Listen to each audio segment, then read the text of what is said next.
जब एक भाई ने दूसरे भाई को धोखा दिया। रोज की तरह राकेश जी मंदिर में पूजा करने जाते हैं। मंदिर में सभी भिखारियों को पैसे, कपड़े और खाने के लिए कुछ ना कुछ दे रहे होते हैं।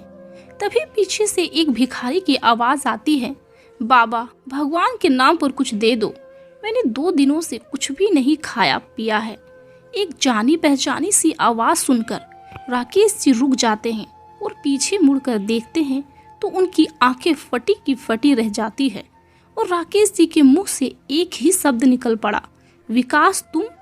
यह शब्द सुनकर भिखारी भी सकपका जाता है और अपनी नजरें उठाकर राकेश साहब की ओर देखता है तो उसकी आंखों में आंसुओं का सैलाब आ जाता है और वह बोलता है, भैया आप? हाँ मैं, लेकिन तुम्हारी हालत कैसी हो गई?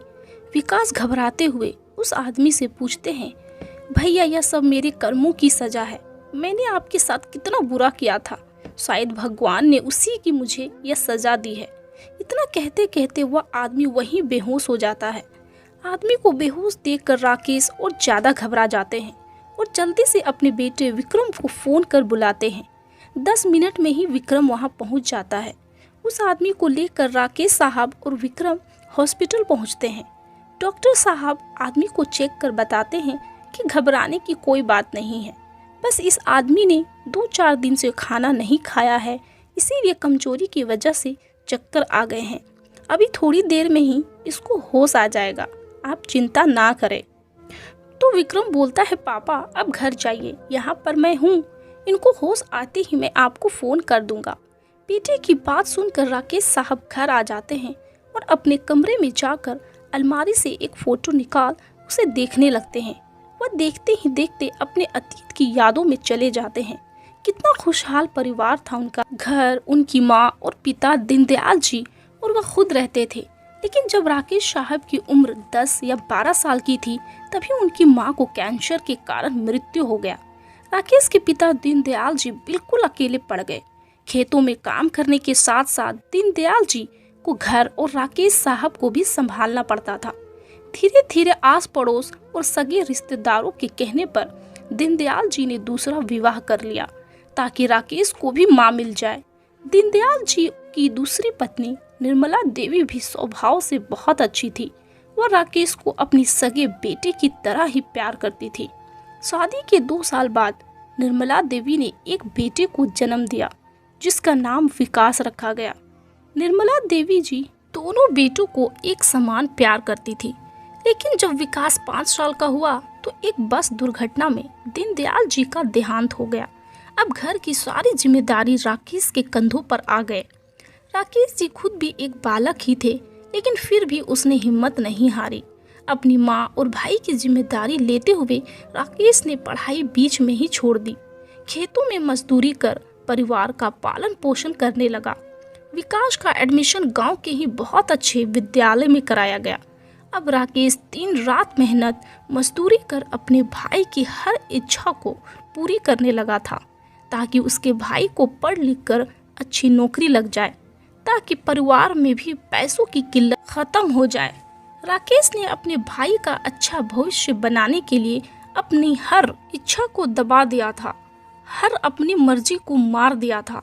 माँ जब भी राकेश को शादी करने के लिए कहती तो राकेश जी बोलते, माँ मैं पहले अपने भाई का घर बसा लूं फिर शादी करूँगा, नहीं तो मेरे ऊपर मेरी पत्नी की जिम्मेदारी और आ जाएगी और जब विकास को नौकरी लग जाएगा तो हम कमाने वाले 2 भाई हो जाएंगे, जिससे घर में किसी चीज़ की कमी नहीं रहेगी, सारा घर हम संभाल लेंगे, फिर मैं भी शादी कर लूँगा तब। माँ बोली, पता नहीं बेटा, मुझे तो कभी कभी डर लगता है कि तू छोटे भाई के भविष्य के चक्कर में अपना जीवन बर्बाद ना कर लो। अब उम्र तो तेरी शादी की हो गई है, अब आगे तेरी मर्जी। माँ तू भी ना क्या फालतू की बातें सोचते रहती है, बस विकास को जॉब लग जाए फिर सब अच्छा ही अच्छा होगा, सब सुधार होगा। धीरे धीरे समय आ गया और विकास की स्कूल की पढ़ाई पूरी हो गई। उसे आगे की पढ़ाई जारी रखने के लिए शहर भेजना था, इसीलिए राकेश ने अपने खेत और साहूकार के यहाँ गिरवी रखकर साहूकार से पैसे लेकर विकास का एडमिशन कॉलेज में करवा दिया और वहीं पास के एक हॉस्टल में उसके रहने और खाने की व्यवस्था कर दी। विकास को हर वह फैसिलिटी दी गई जिससे कि वह अपना पढ़ाई अच्छे से कर सके। विकास शहर में रहकर पढ़ने लगा और राकेश मजदूरी करके हर महीने विकास को खर्च के लिए पैसे भेज देता था। समय अपनी गति से चलता रहा और राकेश की मेहनत रंग लाई। विकास को शहर में बहुत बड़ी कंपनी में मैनेजर का पोस्ट मिल गया था। बात का पता चला तो उसकी खुशी का तो ठिकाना ही नहीं रहा। अपने भाई की जॉब लगने की खुशी में उसने सारे गांव में मिठाई बंटवाई, खूब खुशियां मनाई। निर्मला देवी ने कहा, मेरे बेटे की इतनी सालों की मेहनत आखिर रंग तो लाई। अब तो सब विकास के गांव आने का इंतजार कर रहे थे, लेकिन 10-11 महीने बीत गए। विकास का कोई फोन नहीं आया, कोई खबर नहीं आया। फोन करते तब यही कहता, बहुत जल्दी लौट आऊंगा भैया। इधर गांव में साहूकार राकेश के घर आकर धमकी देने लगा, उसे परेशान करने लगा। अगर पैसे नहीं लौटाए तो उसके घर और खेत पर कब्जा कर लेगा। इंतजार करते करते एक दिन विकास को फोन मिलाया और बोला, कब गांव आ रहे हो? मैं और माँ तुम्हारा इंतजार कर रहे हैं। साहूकार भी रोज रोज पैसे मांगने आ जाता है। तुम आ जाते, साहूकार का कर्ज चुका देते। देखिए भैया, आप मुझे बार बार यहाँ फ़ोन मत कीजिए।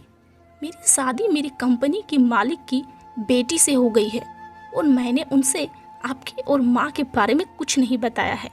नहीं तो वो क्या सोचेंगे कि मैं इतनी गरीब और परिवार से हूँ। इसीलिए आज से आपका और मेरा कोई संबंध नहीं है। मैं सारे संबंध तोड़ता हूँ। तू कैसे बात कर रहा है छोटे? मैंने और माँ ने तुम्हारे उज्जवल भविष्य के लिए कितना संघर्ष किया है, क्या तुम्हें पता नहीं है? क्या तुम्हें याद नहीं है? और आज तुम कह रहे हो कि हमारा कोई संबंध नहीं है। राकेश गुस्से में बोला। राकेश की अब बात सुनकर विकास बोला, तो इनमें कौन सी बड़ी बात है भैया? वह तो हर माँ बाप करते हैं, उनका फर्ज है और आपने भी वही किया। और जहाँ तक नौकरी का सवाल है, वह मैं अपनी मेहनत से हासिल किया हूँ। इसीलिए आइंदा से यहाँ फ़ोन मत कीजिएगा। और ना ही आपका कोई भाई है, सोचिएगा वह भाई आपके लिए मर चुका है। यह कहते हुए विकास ने बिना सुने हुए फ़ोन काट दिया। भाई की बात सुनकर राकेश के पैरों तले जमीन खिसक गई।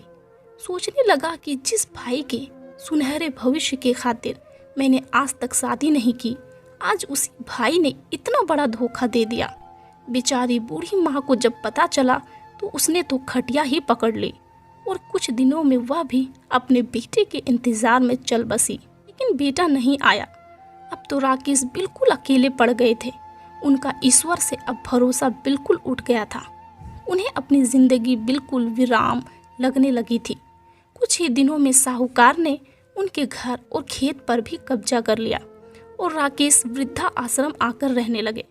लेकिन वृद्धा आश्रम में वह ना तो किसी से बात करते और ना ही किसी के पास बैठते थे। दिन भर एकांत में बैठे रहते, ईश्वर को कोसते रहते थे। उनका ईश्वर से विश्वास ही उठ गया था। भाई के धोखे ने उनको अंदर तक झकझोर कर रख दिया था। पर कहते हैं ईश्वर के घर देर है अंधेर नहीं। उस अनाथ आश्रम का मैनेजर उसको रोज देखता था और एक दिन उसके पास आकर बोला, अंकल जी, अब बुरा ना मानो तो मैं आपको पिताजी बोल सकता हूँ। मैं आपको अपने घर ले जाना चाहता हूँ।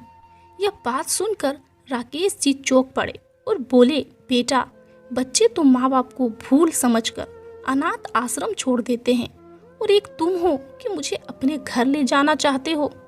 तो वह मैनेजर बोला, मैंने अपने माता पिता को बचपन में ही खो दिया था। आज मेरे पास सब कुछ है पर माता पिता का प्यार नहीं। इस प्यार के लिए मैं हमेशा तरसा हूँ। लेकिन पता नहीं, जब से आप यहाँ आए हैं मुझे आपके अंदर मेरे पिता की छवि दिखती है, उनका प्यार दिखता है। इसीलिए मैं चाहता हूँ कि आप हमारे साथ रहें ताकि मेरे सर पर भी पिता का छांव रहे और मेरे बेटे को दादाजी का प्यार मिले। आप आज से ही हमारे घर रहेंगे और कुछ भी नहीं जानता पिताजी। यह बात सुनकर राकेश की आंखों में आंसू आ गए और वह मन ही मन सोचने लगे, ईश्वर तेरी लीला भी निराली है। मेरे खुद के भाई ने मुझे पराया कर दिया और यह अनजान होते हुए भी मुझे अपना बनाने के लिए चला आया। तब फ़ोन की घंटी बजी और राकेश साहब अपने अतीत के वापस वर्तमान में आ गए।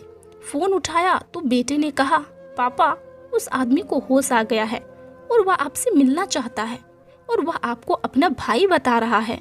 आप जल्दी से हॉस्पिटल आ जाइए, मेरे तो कुछ समझ में नहीं आ रहा है। यह कहकर बेटे ने फ़ोन काट दिया। थोड़ी देर में राकेश हॉस्पिटल पहुंचे। उनको देखते ही विकास राकेश के चरणों पर गिरकर माफ़ी मांगने लगा। रोते हुए बोला, मैंने आपके और माँ के साथ जो किया आज मुझे उसी की सज़ा मिली है। मेरे बेटे बहू ने सब कुछ अपना नाम करवा कर मुझे अपने घर से निकाल दिया। इसमें शायद मेरे बेटे बहू की कोई दोष नहीं है, या तो मेरे कर्मों की सज़ा है, जिसके कारण आज मैं दर दर की भीख मांगने को मजबूर हो गया। राकेश साहब ने विकास को उठाया और कहा, मुझे खुशी है कि तुम अपनी गलती का एहसास कर लिए हो, लेकिन काश तुम्हें अपनी गलती का एहसास जल्दी हो जाता तो आज माँ को कितनी खुशी होती तुमको देखकर। ईश्वर का भी गजब का निराले है। जब एक परिवार उसने मेरे से छीन लिया तो मुझे दूसरे परिवार से मिला दिया। यह है मेरा बेटा, इसका नाम विक्रम है और यह मेरा परिवार है जहाँ मुझे इतना सम्मान, आदर, सत्कार मिला है। मुझे कभी लगा ही नहीं कि मेरा सगा बेटा नहीं है यह। कहते कहते राकेश के आंखों में आंसू आ गए। तभी विक्रम बोला, अरे मुझे तो पिता के साथ साथ चाचा भी मिल गए। चाचा जी आप हमारे साथ ही रहेंगे। राकेश जी की आंखों में आज अलग ही चमक थी। ईश्वर से उनका भरोसा उठ गया था, आज उसी ईश्वर पर भरोसा हो गया था।